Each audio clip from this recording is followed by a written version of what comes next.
Finally আমি কিন্তু এখন এশিয়া মহাদেশের মধ্যে সবচেয়ে দ্রুত রেলওয়ে স্টেশন আলমডাঙ্গাতে অবস্থান করছি। আর আমার পেছনে যেটা দেখতে পাচ্ছেন এটা হচ্ছে রেল স্টেশনের বগি, যেটা কিনা এই বগি ধরেই কিন্তু আমরা চলে যাব ঈশ্বরদী। পার করে চলে এসেছি পারমাণবিক বিদ্যুতের সামনে, যেটা কিনা বাক্সি রেলওয়ে রেল স্টেশন। আর আমার পেছনে যেটা দেখতে পাচ্ছেন এটাই কিন্তু সেই বাক্সি রেল স্টেশন। আর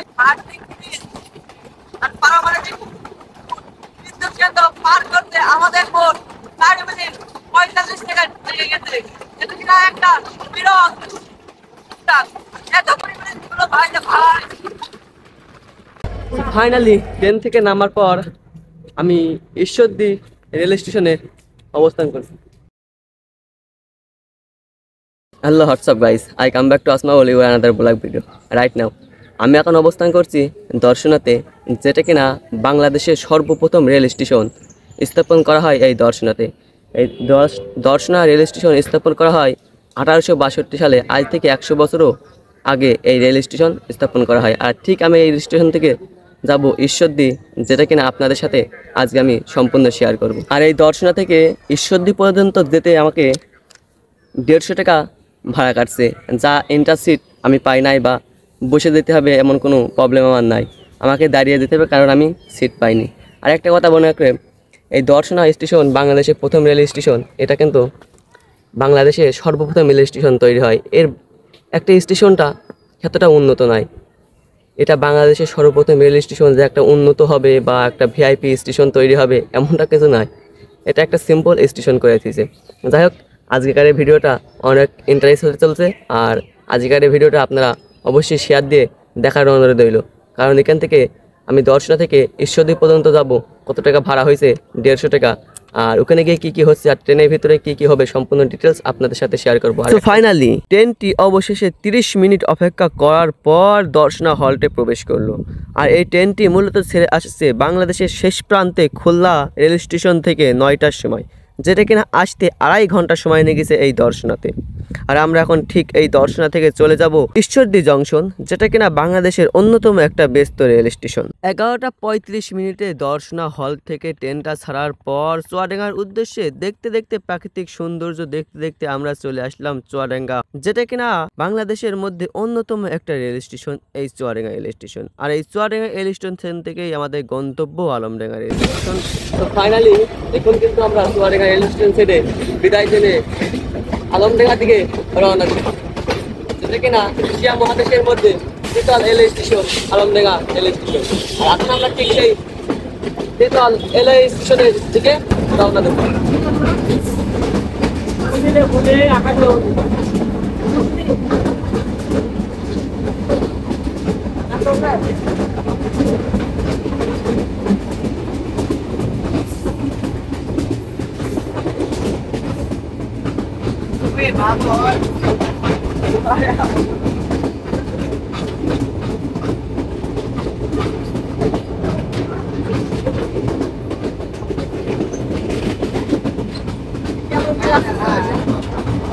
আস্তে আস্তে আস্তে বাতাসে হবে না ভাই, বাতাসে হবে না। এই টান করব কি আমি করতে না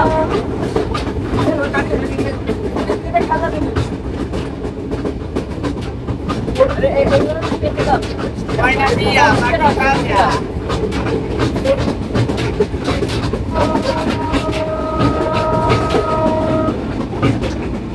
তো ফাইনালি আমি কিন্তু এখন এশিয়া মহাদেশের মধ্যে সবচেয়ে দ্রুত রেলওয়ে স্টেশন আলমডাঙ্গাতে অবস্থান করছি। আর আমার পেছনে যেটা দেখতে পাচ্ছেন এটা হচ্ছে রেল স্টেশনের বগি, যেটা কিনা এই বগি ধরেই কিন্তু আমরা চলে যাব ঈশ্বরদী। তো ফাইনালি কিন্তু এখন আমরা আলমডাঙ্গা রেল স্টেশন থেকে পুরাধা রেল স্টেশনের দিকে রওনা দিচ্ছি, যেটা কিনা কুষ্টিয়াতে অবস্থিত। আর কুষ্টিয়া থেকে ঠিক আমি চলে যাব ঈশ্বরদী রেলওয়ে স্টেশন, যেটা কিনা বাংলাদেশের মধ্যে অন্যতম একটা রেল স্টেশন। আর আমার পেছনে সামনে দেখতে পাচ্ছেন এসব কিন্তু আলমডাঙ্গা রেল স্টেশনের ভিতরে একটা মজা ইন্টারেস্ট কি জানো, যখন আমি শুনতে পেয়েছি এশিয়া মহাদেশের মধ্যে বাংলাদেশে একটা রেল স্টেশন অবস্থান করছে তেতাল রেল স্টেশন, যেটা কিনা আমাদের চুয়াডাঙ্গা আলমডাঙ্গাতে অবস্থিত। ঠিক এখনই কিন্তু আমার মনের ভিতরে একটা বড় এক্সাইটেড কাজ করছে। না জানি কত সুন্দর কত বড় রেল স্টেশন হবে। আসলে কিন্তু বাংলাদেশের Alamdanga rail station, Tetal rail station. আমার পেছনে কিন্তু একটা যেটা কিনা ছুটে চলেছে। আর আমি এখন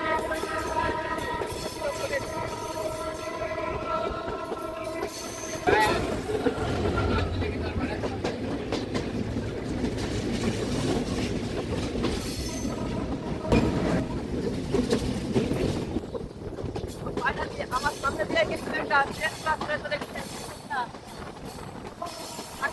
একদম বাংলাদেশের প্রস্থান করবে, সেখানেই চলে যাচ্ছে।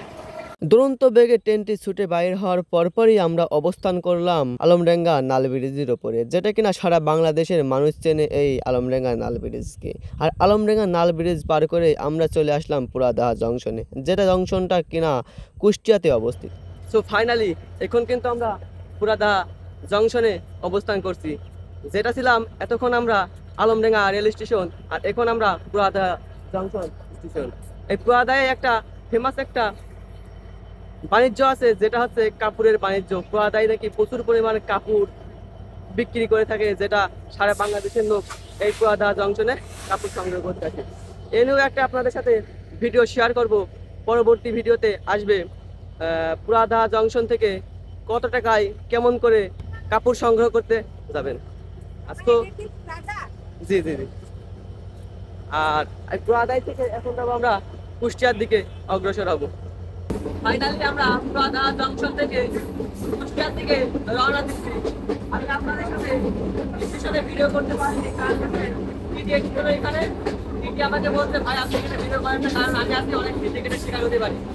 সেই কারণে আপনাদের সাথে ওই ভিডিও আপনাদের সাথে শেয়ার করা হয়েছে। তো তারপর পুরাদাহা জংশন থেকে আমরা ছুটে চলেছি মিরপুরের দিকে। মিরপুর স্টেশনটা এমন একটা স্টেশন যেটা কিনা মাঠের ভিতরে অবস্থান করছে, যা প্রাকৃতিক সৌন্দর্যের সাথে এই স্টেশন মনোরম পরিবেশের সাথে মিশে গেছে, যেটা আপনাকে মুগ্ধ করবে এই স্টেশন দেখলে। এখন আমরা মিরপুর থেকে রওনা দিচ্ছি। আমার কাছে একটা বিষয় ভালো লাগছে, এই মিরপুর রেল স্টেশনটা একদম নিরিবিলি রেল স্টেশন, যেটা কিনা মাঠের ভিতরে অবস্থান করছে। আর চারিপাশে শুধু মাঠ আর মাঠ। আর আমরা এখন ঠিক সেই মিরপুর থেকে অগ্রসর করছি। আর এখন আমরা যে রেল স্টেশনে অবস্থান করছি, এটা হচ্ছে ভেড়ামারা রেল স্টেশন, যেটা কিনা কুষ্টিয়ার ভিতরে অবস্থিত। কুষ্টিয়া জেলাটা এত পরিমাণ, আমার চুয়াডাঙ্গা জেলাও কিন্তু এক সময় কুষ্টিয়ার ভিতরে ছিল। কুষ্টিয়া, চুয়াডাঙ্গা, মেহেরপুর এটা কিন্তু একটা জেলা ছিল, তার কারণে এত বড় জেলা হওয়ার কারণে ভেঙে 3টা জেলা করা হয়েছে। তার নামকরণ করা হয়েছে, একটা জেলার নাম চুয়াডাঙ্গা, একটা নাম মেহেরপুর, আর একটা কুষ্টিয়া। কুষ্টিয়া জায়গায় অবস্থিত আছে, মেহেরপুর জায়গায় অবস্থান করেছে, চুয়াডাঙ্গা জায়গায় অবস্থান করেছে। আর একটা বিষয়, বাংলাদেশের প্রথম অস্থায়ী রাজধানী কিন্তু সেই বিষয়ে কিন্তু আপনাদের সাথে একটা ভিডিও আমি শেয়ার করি। আর এই ভেড়ামারা রেল স্টেশনটি হচ্ছে 4টি লাইন সংযুক্ত রেল লাইন। এখান থেকে কিন্তু 4টি ট্রেন একসাথে ক্রস করতে পারবে, এটা হচ্ছে একটা ডিফারেন্স বিষয়। আপনি রেল স্টেশনে হয়তো এতগুলো রেল স্টেশন থাকবে সম্ভাবনা না, তখন আপনাদের সাথে আমি ওই রেল স্টেশন শেয়ার করবো। আর আমার সামনে যে 4টি বড় বড় চূর্ণি দেখতে পাচ্ছেন, এই 4টি চূর্ণিই হচ্ছে বাংলাদেশের সবচেয়ে বড় পারমাণবিক বিদ্যুৎ কেন্দ্র, যেটা কিনা রূপপুরে অবস্থিত। এই রূপপুরটি পাবনা জেলাতে অবস্থিত। আর এখন আমরা যে রেল স্টেশন ধরে যাচ্ছি, সেই রেল স্টেশনটি হচ্ছে হার্ডিং ব্রিজ, যেটা কিনা 107 বছর আগে স্থাপিত করা হয়, যেটা কিনা ব্রিটিশ সরকার আমলে এই হার্ডিং ব্রিজ তৈরি করা হয়। আর এই হার্ডিং ব্রিজের নিচ দিয়ে এমন একটা নদী বয়ে গেছে, যে নদীর নামকরণ করা হয়েছে পদ্মা নদী। পদ্মা নদীর উপরে রয়েছে হার্ডিং ব্রিজ, যেটা কিনা এখন মেরামতের কাজ চলতেছে। আর ওই ব্রিজে রয়েছে বাংলাদেশের অন্যতম পারমাণবিক বিদ্যুৎ কেন্দ্র, রূপপুর পারমাণবিক বিদ্যুৎ কেন্দ্র, যেটা কিন্তু পাবনাতে অবস্থিত। আর ওই ব্রিজে দেখতে পাচ্ছেন একটা রেল সেতু, যেটা কিনা নালন সেতু নামে পরিচিত। আর আমি এখন ঠিক সেই হার্ডিং ব্রিজের ওপর দিয়ে যাচ্ছি, যেটা 107 বছর আগে ব্রিটিশ সরকার তৈরি করেছিল।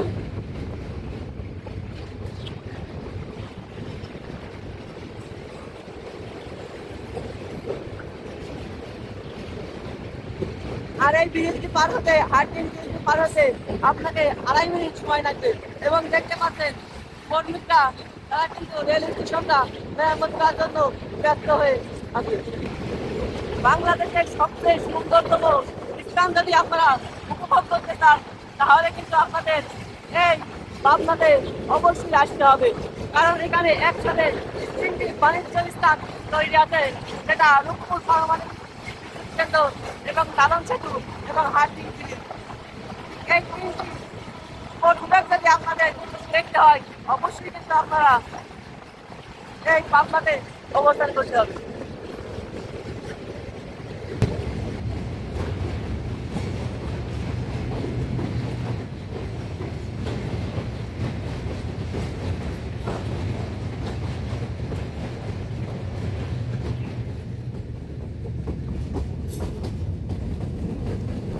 আর আমি এখন ঠিক কিন্তু সেই হার্ডিং ব্রিজ পার করে চলে এসেছি পারমাণবিক বিদ্যুতের সামনে, যেটা কিনা পাকশি রেল স্টেশন।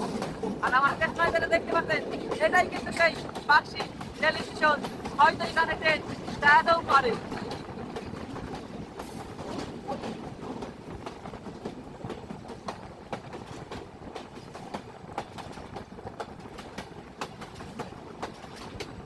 বিষয় বলতে গিয়ে এই বাক্সিতে ট্রেন দাঁড়ায় না, সে কারণে হয় আপনাদের সাথে আমি ভিডিওটা শেয়ার করতে পারলাম না।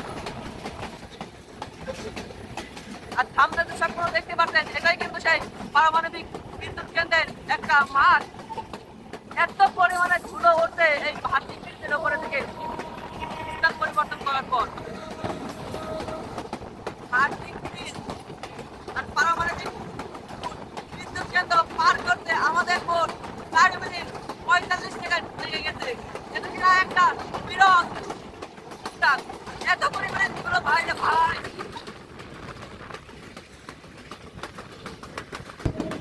যদি আপনারা বাংলাদেশে বসে রাশিয়ার টিকিট চান তাহলে কিন্তু অবশ্যই কিন্তু এই পাবনাতে আপনাকে আমন্ত্রণ জানাতে হবে, কারণ এই পাবনাতে রাশিয়া তো নিয়ন্ত্রণ করছে। ফাইনালি ট্রেন থেকে নামার পর আমি ঈশ্বরদী রেল স্টেশনে অবস্থান করছি।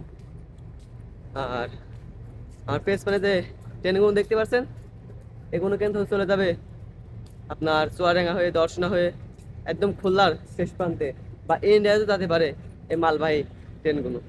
আর আমাদের যে ট্রেন সে চলে গেল সে এখন যাবে রাজশাহী। আর এই ঈশ্বরদীর থেকে কিন্তু বাইপাস রোডে কিন্তু এক সাইড রাজশাহী চলে গেল, এক সাইড ঢাকায় চলে গেল। আর আপনাদের ঠিক সেই সব ফুটেজগুলো এখন আমি দেখাবো। আর আমি এখন কিন্তু ঠিক সে ঈশ্বরদী 1 নাম্বার প্ল্যাটফর্মে দাঁড়িয়ে আছি। আর আমার পেছনে সব ট্রেন। যদি আপনাদের আমি দেখাই ঈশ্বরদী রেল স্টেশন এত সুন্দর পরিষ্কার, যা হয়তো আশেপাশে 2-10টা রেল স্টেশনে ছাড়াও কিন্তু এই স্টেশন ঈশ্বরদী রেল স্টেশনটা আমার কাছে মনে হয় বেশি ক্লিন এবং পরিষ্কার। পেছনে যদি দেখতে পারেন কি সুন্দর পরিষ্কার পরিচ্ছন্ন রাস্তা। আর যে রেলটা দেখতে পাচ্ছেন এটা কিন্তু মালবাহী রেল, এই ধরেই কিন্তু চলে যাবে একদম ইন্ডিয়াতে এই রেল স্টেশন। এই রেলটি যে কিনা মালবাহী ট্রেন নিয়ে যায় আসে, আমদানি রপ্তানি হয়ে থাকে ইন্ডিয়া বাংলাদেশের মধ্য দিয়ে। আর আমি এখন দাঁড়িয়ে আছি ঈশ্বরদী, যেখান দিয়ে ট্রেনগুলো পরিষ্কার করা হয়, যে পানির ট্যাঙ্ক ঠিক কিন্তু সেখানেই দাঁড়িয়ে আছে। আমার পেছনে সব ট্যাঙ্কগুলো দেখতে পাচ্ছেন, এখান থেকে কিন্তু ঈশ্বরদী যেসব ট্রেনগুলো দাঁড়ায় তাদের পরিষ্কার পরিচ্ছন্ন করে এই পানি দিয়ে। আর আমি এখন ঠিক সেখানেই দাঁড়িয়ে আছি। আর যদি আপনাদের সামনে দেখায়, সামনে যে ওভারব্রিজটা দেখতে পাচ্ছেন, এই ঈশ্বরদী রেল স্টেশনটা কিন্তু 8টা 9 10 11 12 13টা 9 সংযুক্ত, যার কিন্তু ওপর দিয়ে মানুষ ওভারব্রিজ চলাচল করে। আজব একটা বিষয় ভাই, আমি ঈশ্বরদী রেল স্টেশনে এসেছিলাম এর আগে হয়তো অনেকবার, এসে দেখছিলাম এর এলাকা এত পরিমাণে থাকে, আজ কিন্তু ভাই সেরকম কোনো ভিড় নেই দেখেন। আর ভিড় না থাকার কারণ হচ্ছে মূলত রমজান মাস, হকারিদের কিন্তু আপনি দেখতে পাবেন না ঠিক কথা। এই ঈশ্বরদী রেল স্টেশনটি বাংলাদেশের মধ্যে অন্যতম একটা রেল স্টেশন, যেখান থেকে কিন্তু প্রতিনিয়ত ট্রেন চলাচল করে এবং ব্যস্ততম রেল স্টেশন বলতে গেলেই চলে। এখন আমি আছি ঈশ্বরদী রেল স্টেশনের ঠিক একটা ফেমাস জায়গায়, যেখানে দাঁড়িয়ে মানুষ কিন্তু অনেক রকম ফটোশ্যুট করে। ঠিক আমার পেছ মানে যেটা ঈশ্বরদী রেল স্টেশনের সাইনবোর্ডে দেখতে পাচ্ছেন, এখান থেকেই কিন্তু মানুষ ফটোশ্যুট করে। আর আজকেকারের ভিডিওটা ভাই কেমন হয়েছে জানি না, তবে আমার একটা বিষয় খুব ভালো লাগছে যে আজকে কিন্তু কোনো আমি ট্রেনের ভিতরে বা রেল স্টেশনের উপরে কোনো হকারি পাইনি, যাদের নিয়ে একটা ভিডিও করব। রোজা রমজান মাস, তারা কেমন কি বেচা কেনা করছে, ঠিক সেই বিষয়ে কিন্তু একটা ভিডিও করতে চেয়েছিলাম আমি এই হকারিদেরকে নিয়ে, কিন্তু তাদেরকে আমি পাই নাই। আমার এটা দেখে আমার খুব আফসোস, খুব ভালো লাগলো। কারণ হচ্ছে রমজান মাসে তারা যে মানুষের ভিতরে বিবেক সৃষ্টি না করে একটা সুন্দর একটা রেলযাত্রা পরিপূর্ণভাবে সাক্ষী হয়ে আছে। আর এটাই সেই ঈশ্বরদী জংশন, যেটা কিনা বাংলাদেশের ভিতরে একটা অন্যতম রেল স্টেশন, যাকে বলা হয় ব্যস্ততম রেল স্টেশন। আর ঠিক এখানেই কিন্তু একটা গাছ ছিল, আমি আসছিলাম আজ থেকে 2 বছর আগে। ঠিক সেই গাছটা কিন্তু এখন মৃত্যু শোকে। আমার পেছনে যে গাছটা দেখতে পাচ্ছেন, এই গাছটা কিন্তু এখন মৃত্যু শোকে। জানি না এই গাছটার গোড়ায় কি হয়েছে বা আগুন দিয়ে কেমন করে পুড়িয়ে দিয়েছে। আমি এসেছিলাম যখন কিন্তু এই গাছটা অনেক বড় ছিল, যা একটা সুন্দর একটা চমক দিত। আহ, ঠিক এই শানটাই, এখানেই কিন্তু ট্রেনগুলো দাঁড়ায় রাজশাহী থেকে এসে, ঢাকা থেকে এসে। আর হকারিরা কিন্তু ঠিক এখানেই অবস্থান করে। এত পরিমাণে হকারি থাকে ভাই, সেটা কিন্তু এখন আর ফেস করতে হচ্ছে না এই রোজা রমজান মাস বলে। যাই হোক, আজকের এই ভিডিওটা আমি এখানেই শেষ করলাম। কেমন হয়েছে ভিডিওটা আপনারা কমেন্টের মাধ্যমে জানাবেন। আর নেক্সট কোথায় গিয়ে ভিডিও করব সেটাও কমেন্টের মাধ্যমে জানাবেন। আর ভালো থাকবেন, সুস্থ থাকবেন, এই বলে আমি আমার ভিডিও এখানে শেষ করছি।